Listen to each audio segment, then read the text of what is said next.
Hi guys, a few days ago I finished a video. I already uploaded it and it was due to be published in a few days, but I decided to scrap it and throw it into the bin. It was a video which was requested by one of my followers who thought that the topic of polarized MCBs is kind of getting slowly forgotten again, and that there was a habit to use them everywhere in DC circuits. Of course I thought, okay, let's investigate that a little bit.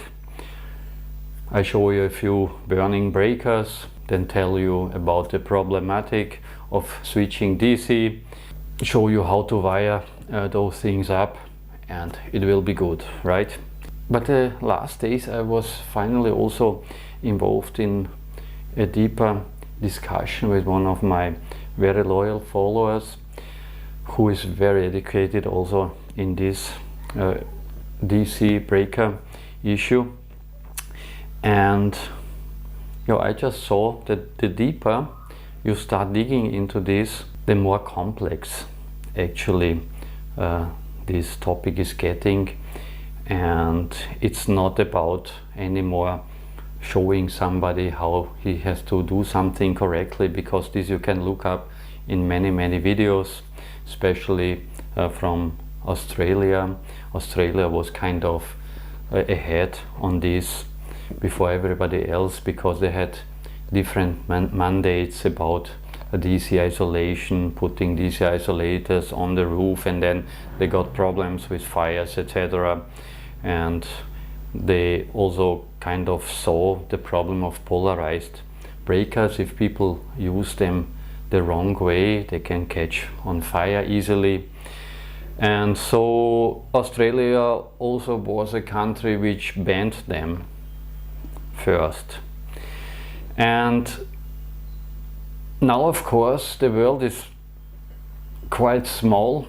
With a few clicks on a website you can get your stuff from everywhere you want, and so it's getting again maybe an issue.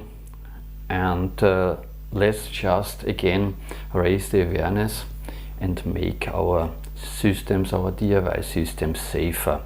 I was occasionally talking about how to wire up DC circuits when I was building my PV arrays. You saw what I am using there, how I am doing it, but it was never so urgent to me, this, because I do one thing. I actually avoid these MCBs in my DC circuits. I'm usually always using fuses, and I'm using some isolation switches which do not rely on this form factor of MCBs. But still, I have two systems where these kind of devices are built in.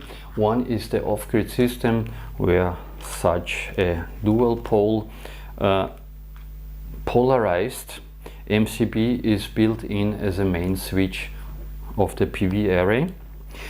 And I have my power wall, and inside the power wall I have a DC rail where all the DC distribution coming from the battery, and then you have individual breakers going to the chargers and inverter there.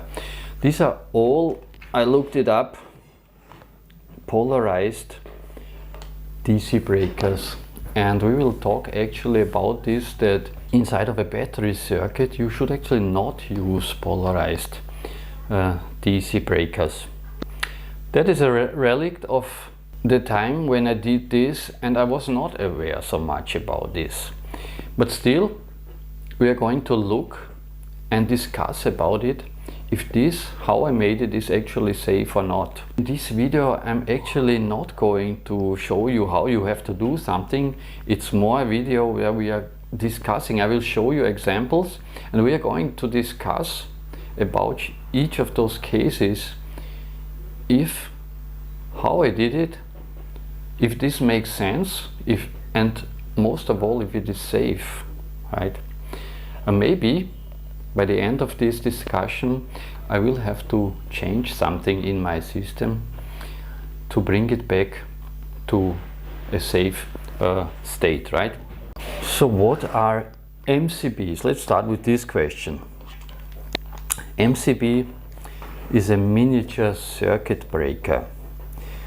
This form factor we use here in the 230 volt world is the DIN rail style, but in the United States you might have a little bit different shapes of this, but it's still all miniature circuit breakers because they are quite small and compact. Small and compact is very nice when we want to build our distributions, because we don't need the massive sized boxes where we can hide all this stuff and do our wiring. But there's of course also a problem when something is miniature, and this is of course that at some point you also need a bit of a size to achieve certain things. And when we are talking about breakers, MCBs, there are two groups of them, of course, one for AC and one for DC. The difference between an AC MCB and a DC MCB is not so much how they are built inside of this, how easy for the breaker it actually is to disconnect the circuit. In AC that is easier than in DC. The reason for this is AC is a sine wave. We have plus minus polarity which is oscillating, and the voltage and current in AC will, depending on the frequency of your AC, in a 50 Hertz grid like it's here, 100 times in 1 second current and voltage will pass through the 0 point. And this means if you have to disconnect an active current, you have at least 100 times, in the United States 120 times, the chance to do this very easily when the current is passing through the 0 point. If there is an arc created on the contacts while you open it, this will more or less extinguish automatically. In DC we have the problem that the polarity is constant. If you disconnect a DC circuit under load, you pull two contacts from each other away, and this is creating an arc, electric arc. So everybody who has an electric welder knows that. So you need your voltage, you need your current, and when you pull your electrode from your metal and you keep it on the correct distance, you will have a nice arc flowing and you will melt your metal around that arc. And that's of course nice for welding, but it's not optimal when it's happening inside such a device. Because there is not so much space in this thing here, the clever engineers has found out some tricks how they can manipulate that arc which is occurring there. We're coming here to plasma physics and how magnetic fields can actually direct these kind of arcs. So yeah, so what is actually built in those breakers are magnets. Can be a permanent magnet, especially in the cheaper breakers. It can be another electromagnetic coil which will create a magnetic field according to the current which is flowing. And those kind of breakers which have this electromagnetic coil, they are actually also used to be non-polarized. This magnet is what gives the breaker the polarization. Let me illustrate this. I have my fingers which are the contacts of the breaker. I have a magnet, let's put it inside there. When the contacts of the breaker are closed, current is flowing, we're opening the two sides of the contact and immediately an electric arc will be created. So in the miniature circuit breaker we will now reach our maximum distance which the contacts will be apart, might be around 5 millimeters. And now it depends on this magnet. So let's see, in this case the magnet is pushing the arc away into a chamber which would be on this side. So the magnetic field will move that arc to, sometimes there will be also other metallic parts then, which will then attract that arc to go over it and bring it up to the chamber and extinguish the arc like that. Right, so inside the breaker it could be a pushing or pulling of the arc, depends where the magnet is situated. So I have now 3 MCBs here, a 2-pole, another 2-pole, but this is for higher currents, and a 1-pole, and all of these are showing, according to their pictogram here, that they are polarized. So I will show you a picture of this then. We always show only one side, plus and minus here. So these kind of breakers who are showing like that, they mean we have a power source coming from the top here, plus minus terminal, and on the down we just connect our load, again then plus minus side. Let's see if we can find a magnet inside here. I take my magnet here, this one, and check. Usually the extinguished chamber is here inside the back, and the contacts are on the upper terminals here on these Chinese breakers. So the magnet must be somewhere here in this area. I'm of course not looking for something what is attracting my magnet, because it could be just metal. What I am looking for is that I find something inside here what is pushing away my magnet, so I can see there's really something magnetic inside there, a magnetic field. So you see there is something here. It's not too strong, but it's pushing my magnet away. Yeah, so it seems to be polarized. These big ones here, you see the force is quite big, so here it is even shooting. Now I have the right polarization, but if I turn my magnet, it is shooting it away from here. So quite a strong permanent magnet in these ones, and this one single pole here also quite, you can feel it. And you see, if I turn over my magnet, it will just be pushed away. So yeah, also here permanent magnet inside. They are really all polarized MCBs. So now what are these polarized MCBs relying on? They rely on the correct flow of current through those devices.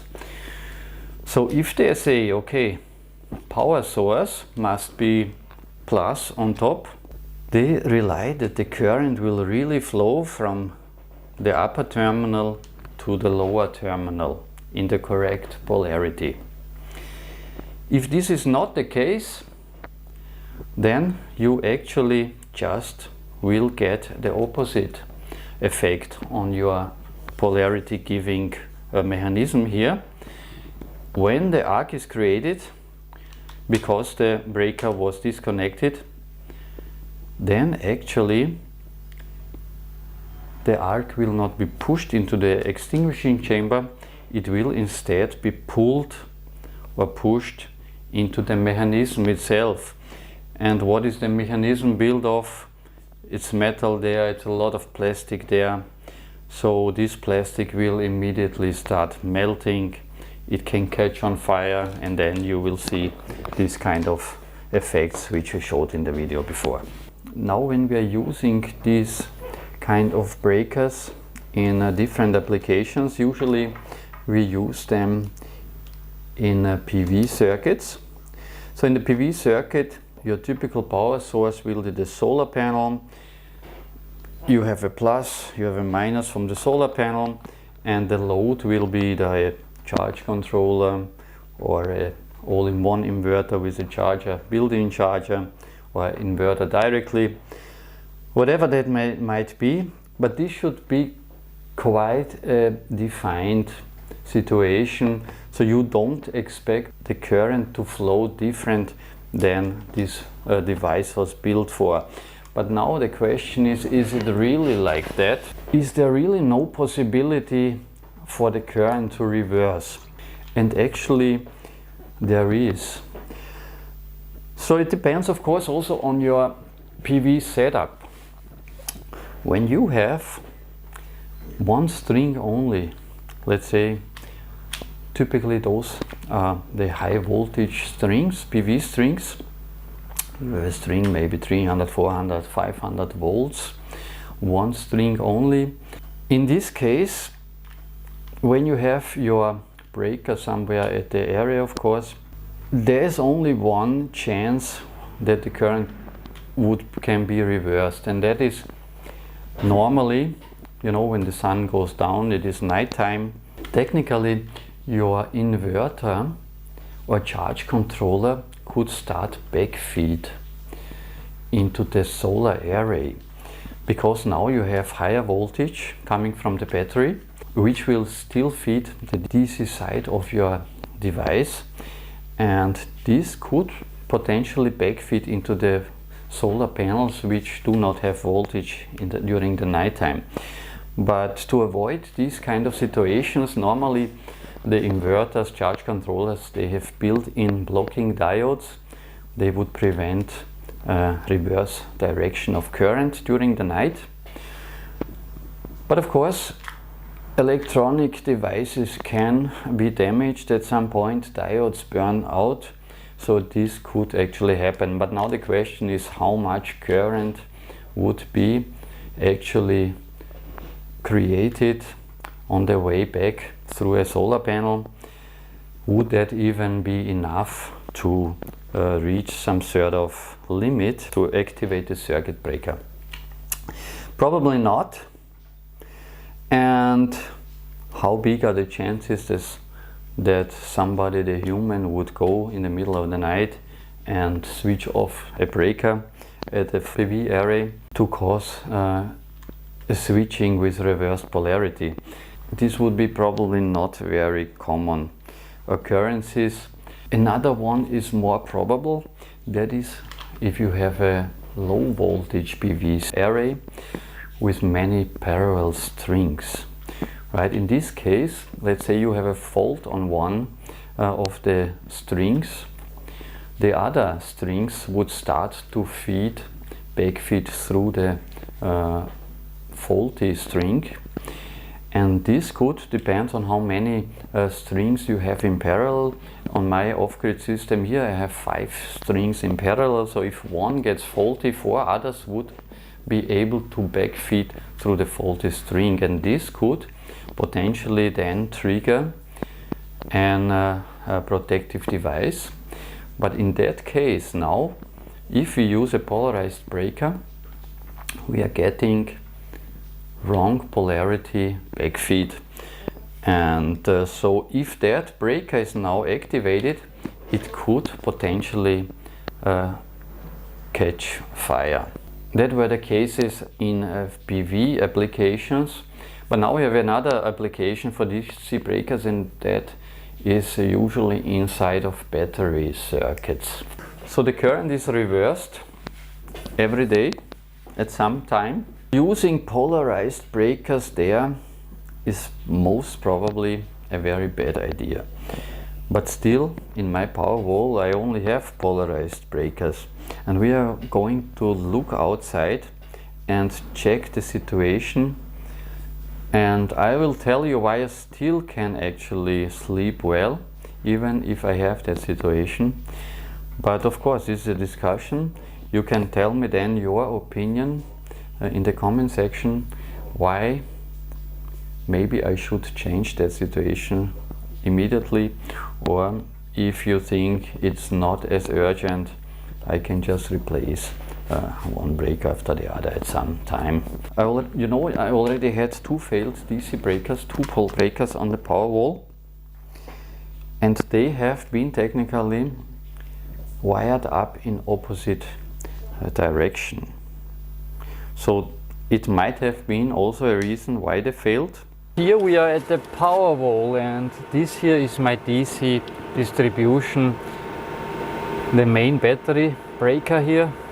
One double pole, this is for the inverters here, these two. Then I have 3 one pole breakers, these are for the 3 chargers here, right? If you see this distribution, what would you actually see? These 3 circuits here for the chargers, they only current goes in one way, and that is actually from down here to the up. But if I look at the markings here from the polarized breaker, I've actually connected this the opposite way. Why and how did I do that? Very strange. But now let's just think about what these breakers actually shall do. What does a breaker give to us? It can give us overload protection, right? If high currents would flow very long time over this breaker, it could actually trip. And the other thing, what we are actually here designed for is, it gives us overcurrent protection, overcurrent in terms of short current. So very high currents, right? Because the breaker is dimensioned by its dimension, should always be able to run the current of the charger for a long time.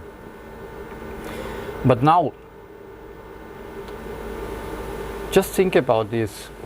What needs to happen for this 25 amp breaker, for example, to trigger this one in the short circuit condition? You need around 50 amps or more flowing through this breaker here. The charger which is connected to this is only 20 amp charger. The charger cannot provide more than 20 amps. So if you have a short circuit beyond this breaker can never trip, because the charger cannot supply that amount of current. So what then is this breaker actually protecting? Well, this breaker is actually protecting from short circuits which are coming from our chargers here.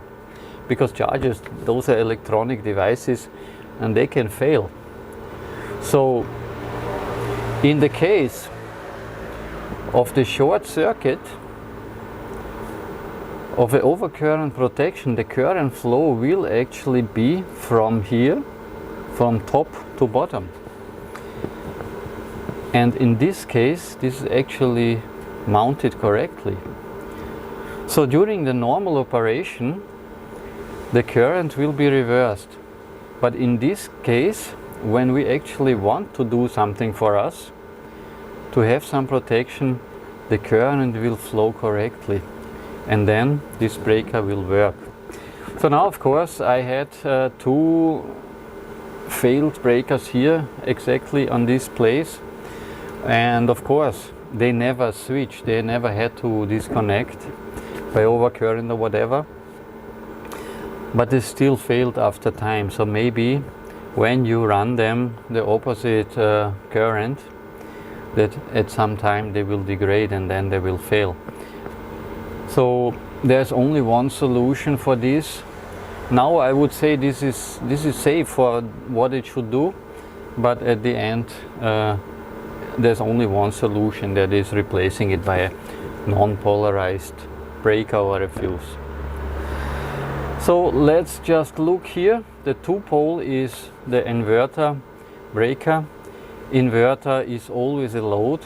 Currents can never flow in that way. So I have plus going down, minus going down to the load. So this breaker absolutely okay. And then the battery main switch. So battery main switch, we know we should actually not use polarized breakers. But this breaker was sold to me actually as a battery main switch. So yeah. And it's still polarized. But let's now look how I connected it. In this case as well, what is our power source? The final power source is the battery. So even if during the daytime all the current from the chargers will actually go this way, so plus should be on the left, minus on the right, but I actually have wired it up in opposite direction, because when you then push the current from the bottom to the up, when there was plus, when there was minus on the top, plus is on the bottom, and vice versa on the other pole. So this connection is again made the way that if something happens in the DC system, short currents are flowing from the battery into this, we have the right direction from current, and that is the most important, that as a protective device this should actually work correctly. But yeah, this is how I would now say that it does not concern me immediately that I have to do something here, but yeah, the final solution for this one is also to use one of those MCCBs, non-polarized, something like that would be great for this one, huh? But yeah, I told you I can still sleep, and I think I can still continue to sleep well. But please tell me in the comment section if you think that this is absolute BS and this is kind of just a time bomb.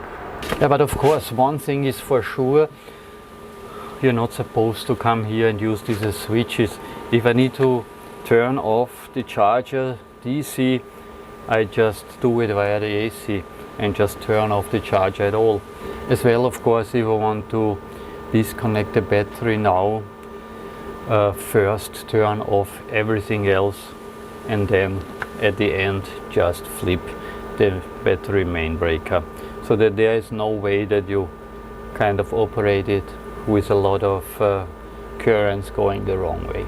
As you saw until now in the video, we have to really distinguish between two characters, two modes of the circuit breaker we are using it for. So one, if you clearly only use it as a protective device during normal modes of operation, you can achieve safe operation also with polarized breakers. Also, if not always the polarity is correct or the current flow through them is not correct. It's only when the contacts are open that this polarization has to come into effect. The other mode we are using it for, that one is the tricky one. If you use these devices as switches, yeah, we randomly have the idea to go there and trip a operating circuit, and this, of course, if then the polarity is wrong on these ones, when that happens, then we can come into Devil's Kitchen. That's why there's only one suggestion actually when you need something to switch your DC circuits, and that is not to use polarized breakers. If you have to occasionally, frequently, whatever, switch your DC circuit, you should never use them. You can use, if you still want to have this combination protective device and switch, you can use non-polarized breakers. If you're just looking for switches, then you can use isolation switches, PV isolators, something like this. I'm using knife switches. You know, your personal taste, how you want to have it. Many devices, like inverters especially, they also have the DC switch on the device itself. So these kind of things should be used for switching DC. And breakers, as I said, MCBs, they are not really necessary, because you can substitute them with something. You can use fuses. Solar fuses are very safe. Yeah, the video probably not exactly what you have expected. I have linked 3 videos on the down, so those with the fire and the one which is explaining the standard, how to connect those polarized breakers, where the power source, where the load have to be, etc. I think this was so far enough. It was a very deep dive into this matter, and I hope you have kind of understood what these polarized breakers actually mean to your system, and where you absolutely have to avoid to use them, and where you now don't have to throw away all your belongings and run out of the house because you think that it will go on fire any moment. Okay, so thank you for watching. Thank you also to my followers who always bring great input to my channel, and I hope you enjoyed the video. Please like, comment and subscribe. I'll see you next time.